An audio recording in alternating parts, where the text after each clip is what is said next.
And the question is, how do you become a prisoner? And you think for a lawyer, that's such a strange question to ask. How do you sleepwalk into becoming a prisoner all of a sudden, for a Muslim in particular? Now the trouble is, we're dealing with established man-made laws which have forever been tinkered. And if I just give you a quick example, going back to the 1960s, if two men were seen kissing in Oxford Street, they were arrested. Nowadays, if you as a Muslim point out that that is an insulting behavior, like Brother Jamal, you get arrested. So the thing is, because this is man-made law, it changes because they tinker with the system as they go along.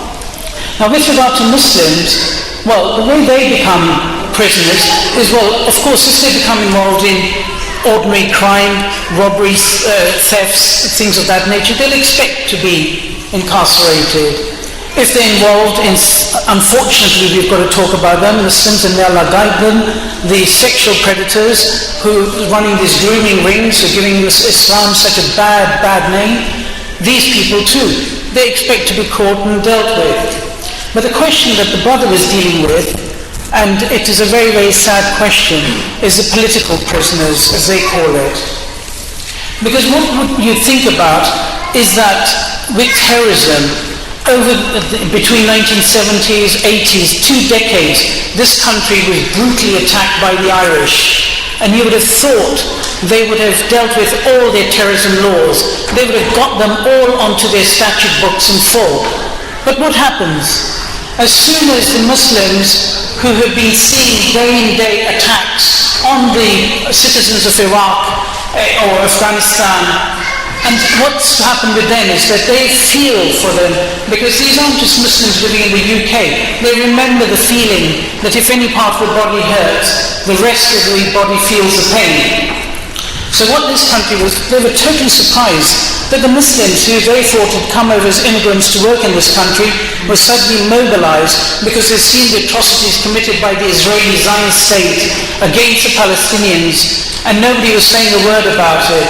So the Muslims, when they started making speeches about it, thought, well, hang on, we know what the terrorism laws is. But what they found was the very government that the Muslims in the mosques and that promoted, the Labour government, came out with 5 separate terrorist legislations. And when you talk about 5 terrorist legislations, you're not talking about 5 little articles or statutes. You're talking in detail.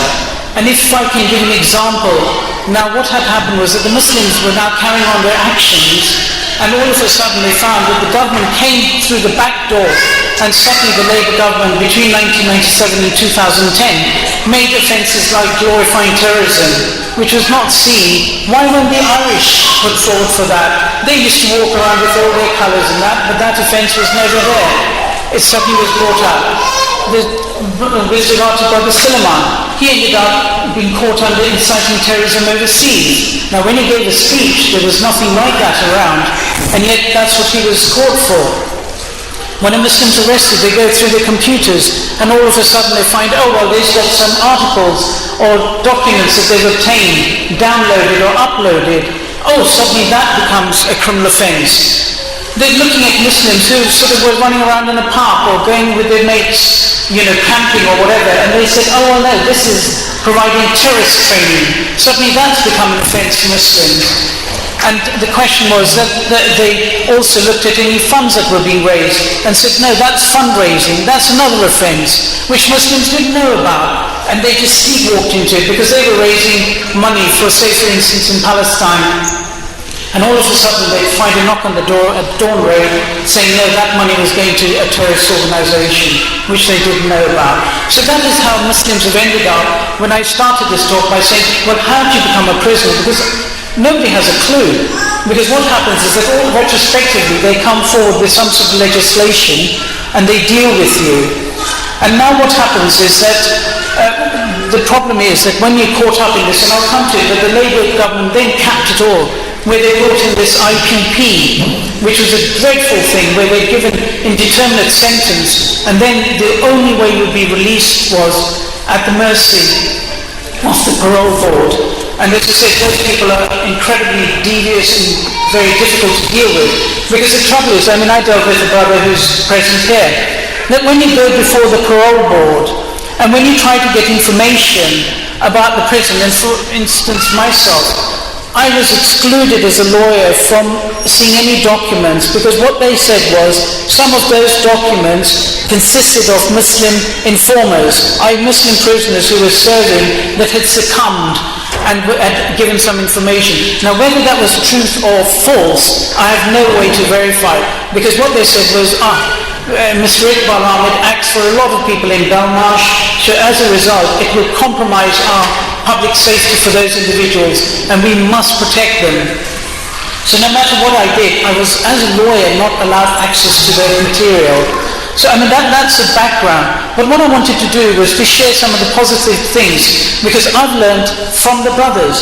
They actually are practicing, dedicated brothers, and I have seen them not broken by the dawn raid. They are able to deal with the policemen because the only thing that they're fighting for is Allah subhanahu wa ta'ala. When they meet the police officer and he takes him, incarcerates him, he knows that nothing happens without the will of Allah. So he is free in his spirit. So even though they're putting his mind and the body behind the bars, the mind is totally free in the worship of Allah subhanahu wa ta'ala. And just to give you an example, when the brothers, and I've learned with amazing strength, when the police sits down and they take him in, they first photograph and fingerprinted, ultimately it moves to the interview. And that's where the police caution the individual and say, well, you don't have to say anything. And they give that long spiel, a threat is put in there, that if you don't tell us today and you say something later in court, the judge and the jury can obviously make adverse inferences. But the brothers push that aside. They turn around and say, have you finished speaking, officer? Right, now let me caution you. And they tell him and invite him to Islam. And as I said, they're fearless. And the way they do it is because it breaks the spirit of the police officer. Because when that tape is running, the police officer can't do a thing. He has to sit there and he has to listen to the full message of Islam. So that the brother says that, oh Allah, be my witness that I invited this individual to Islam. So that even if he, despite having raided our homes and read a lot of the literature, he still is being given this final chance where on tape it is now recorded that I did invite him to Islam. But anyway, the journey from there goes on to the brother then taken in charge. Invariably they've had surveillance on the brothers for a long time, and they've taken his computers, his phones. They're busy chasing all his contacts, all the text messages they're looking at, the videos, the private videos. They go through all that information, and that's the excuse they use to keep the person incarcerated for, it used to be 28 days, but they've now limited it down. But even spending time in, as I said, I've dealt with sort of some very, very serious brothers who've been in prison and have subsequently been arrested on something that they did many years ago. They come back and they cry to go back to prison because being locked up within a prison cell, a police cell, is awful. Because they don't have the privileges like having education, gym, fresh air, association. They're locked up in a cell all by themselves, just waiting to see their lawyer and then taking on the police intellectually. And what then happens is, as a result of that, they know these are trumped-up charges. So whether the brother says anything or he doesn't say anything, they will look at them. And I mean, just to give you an example, because I always, as a Muslim, turn to Sheikh Anjum for guidance. Because what happened was that these police officers are so cocky, where they had a particular brother, and they were saying to him that you are now going on to this issues of carrying out bombings because you at the end of the day want to go off and meet the virgins in heaven. This is the officer on tape. And what then happened was that with the guidance from the brother, he then showed videos that also this police officer, which he'd seized from the brother, and said, well, actually the soul rests in the green birds in paradise. And of course I don't want to step out of Islam. The officer is ever so cocky and making these assumptions. So I stopped the officer whilst in interview, but not with the tapes off, on tape, then started asking him, can you just explain to me, officer, since you seem to be the old wise one, you say that this individual is after, as a martyr, after the virgins in heaven, but you just now told me that he will become a green bird. since when has a green bird been interested in females? And the officer obviously now has lost all his knowledge, he's out of depth. He's now desperate to switch off that tape because he knows that would be played before the judge and the jury. So as I said, the role of the officers, the solicitors, to try to put things in there to humiliate these people because they think that they know a lot, whereas in fact they know nothing.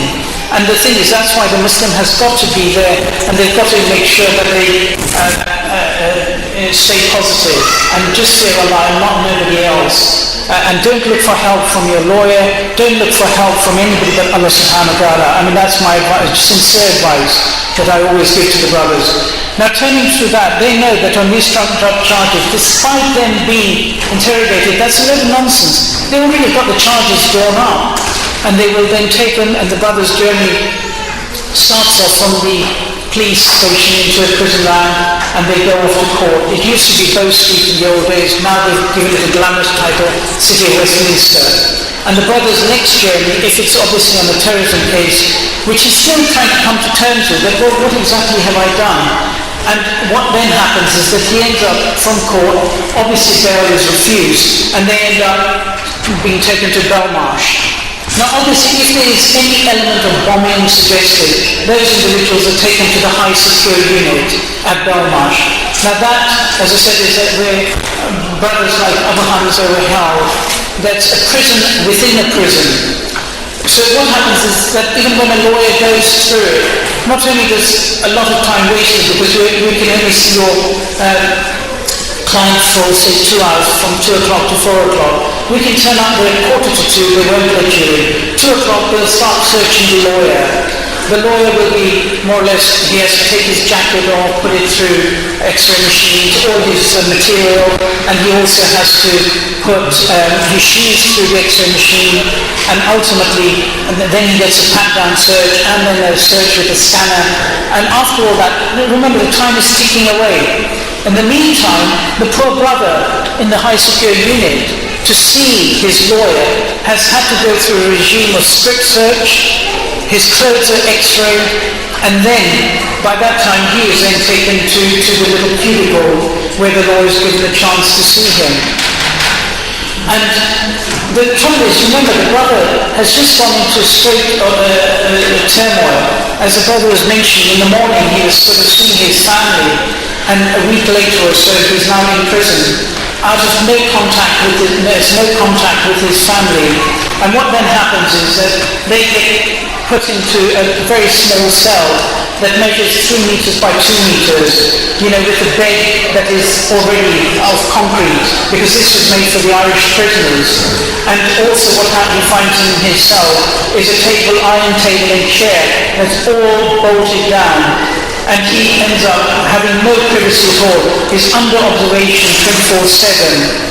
And therefore, that when you hear in the media that like Brother John got injured and he had an attack made on him and he had his teeth knocked out, you find that the reports are that actually for him to even leave his cell, there's 6 officers outside the cell to escort him.